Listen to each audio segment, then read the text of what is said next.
was a lot of walkbacks, but I do think the most embarrassing moment was pretty much obscured by all of the drama, which was the Board of Peace. Where the Board of Peace. This is important because people miss.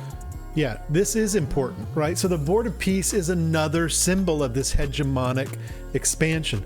And we're seeing this, all this hit the tipping point when Mars went cazimi with the sun, or just before, just as Mars and just as the Mars-Venus cazimi was forming. This Mars, this expression that happened in January, earlier in January of this year, where we had Mars and Venus cazimi with the sun and Mercury co-present in the sign of Capricorn. This has only happened, it happened in, I think, 800, so in like a 3,000 year span. We're talking about from 500 BCE to 2500 CE. The nodes of Pluto ingressed into Capricorn in 444. Then we had this cazimi, the Mars-Venus cazimi in Capricorn with Mercury co-present, happened in 810. It happened again in 26, and it happens again in like 24 something. So in this entire cycle of the Pluto nodal axis, right? In this entire cycle of the Pluto nodal axis being in Capricorn and Cancer, this Mars-Venus cazimi in Capricorn with Mercury happens 3 times, neatly dividing the cycle into 4 chunks. We have the first from 444 to 810, 810 to now to 24, whenever it is, and 24, whenever it is, to 2741 or whatever it is, right? So these are very 4 nice, neat little chunks, and we in that cycle, we are right now halfway through when we think about that cycle. So there's this Plutonic expression that is rising. We're about halfway through when we think about the relationship to the synodic cycles with Mars, Venus, and Mercury and their connection to Capricorn. And we're about 2/3 of the way through in terms of relative time, Saturnian time. I think just a few more words here, and then I'm going to jump into some of the other material. Because it came at the end, but it was really embarrassing. $1 billion a membership. It was meant to be like Mar-a-Lago. We could not. Yeah, so that's Board of Peace. Yeah, I got distracted. But the Board of Peace is a concept was created for Gaza, now is being turned into something that is, a group of people and countries that are willing and able to pay $1 billion for entrance into this club. Or, it's the formation of a more centralized Kabbalistic power with Trump as the head of that until he dies, which we don't know how long that's going to be. But then he appoints his own successor, which could be his child, and then they appoint their successor, right? And at that point, that is the establishment of an empire. We have an emperor at that point. And even if he only minorly succeeds, once he gets a few $billion from these countries and they're in it for life, the money is going to get them, what's the phrase? Yeah, they're going to be invested in this, in the ongoing structure of this. It's basically the reestablishment of an empire is this Board of Peace. Not get anyone in there who was a sort of NATO good. Isn't Kazakhstan? What's right. And so what they're saying here is that none of our allies are joining this Board of Peace. And so what's happening is the empire is being formed with countries that are antagonistic to or minor players in the world stage, but are not currently part of the power structure that exists within NATO and the United Nations. And we got Russia. He took Mark's invitation back because he was mad about that speech where he wasn't named. So this is the petulant emperor, taking, one trying to get you to come to trying to get Carney and Canada to join, and then yanking the invitation, right? So I think that's enough for this newscast. Now what I want to do is just talk about the word plutocracy itself. And you should see it here on the screen. It's just the Wikipedia site. It is a little bit blurry. Hopefully it'll start clearing up here. I'll read it for those who can't see it because it's blurry.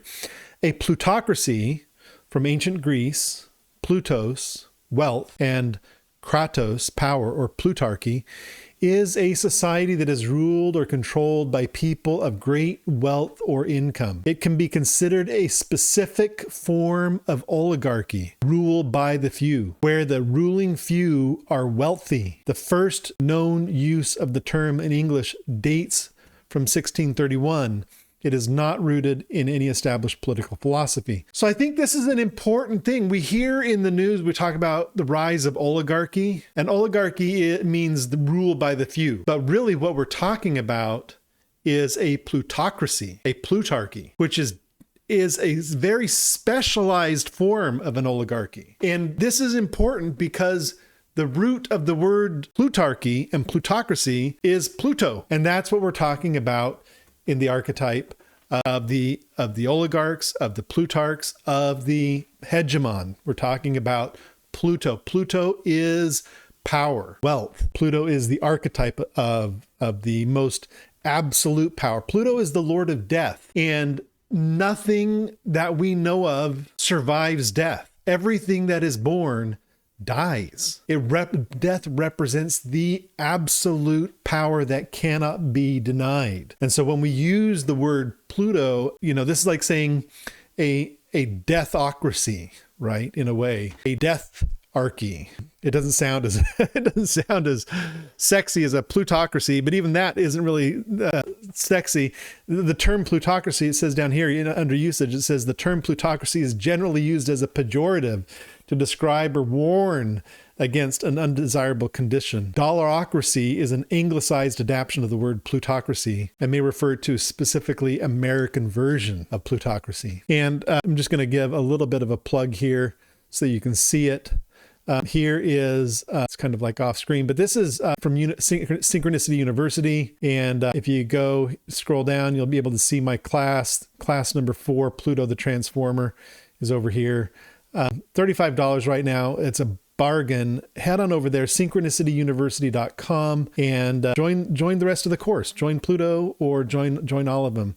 There's a bunch of other great programs. This is Synchronicity University is run by Nadia Shah, fantastic person who's supporting astrologers all over the world. So kudos to her. Just wanted to plug that a little bit. And then I think, next what I want to do is flip over. Hold on a second. Let me just come back over here. So that's, we looked at some of the poking fun with the Star Wars themes. We looked at, the real tragedy that's going on in Minneapolis right now. There's tragedy all over the world happening. And I don't want to, just because it's happening in Minneapolis and it's closer to home, I don't want to kind of like smooth over the fact that tragedy is happening all over the world, in Iran, in Ukraine, in Gaza, in, just all over the world, we're seeing this stuff. So, the U.S. people in the U.S. get really shocked when it's kind of like comes home to roost so close to home. It is shocking here in the U.S. It's not something that happens normally, but what we're seeing is that this is kind of like the new way of things. And it's important to think of it like that because this archetype of Pluto is a global rising phenomenon. And we had this tipping point here just a few weeks ago. We're still in January. We're still in the middle of the tipping point, really. But astrologically, that tipping point was the Mars-Venus cazimi of 2026. So early 26 was the tipping point for this. We're going to see it. We're going to see it continue to rise, but lost my train of thought there. Sorry. Let's go on. So the next thing that I want to talk about is I'm going to bring up the nodes of. So I'm talking about the nodes of Pluto, right? The nodes of the moon, the nodes of any planet. What are the nodes? So really, I want to kind of help clarify that for people. What you're seeing on the screen right now, and I wonder if I can, if I draw on it with this laser pointer, you're not going to be able to see that, I don't think. I wonder if I draw on it with an actual pen.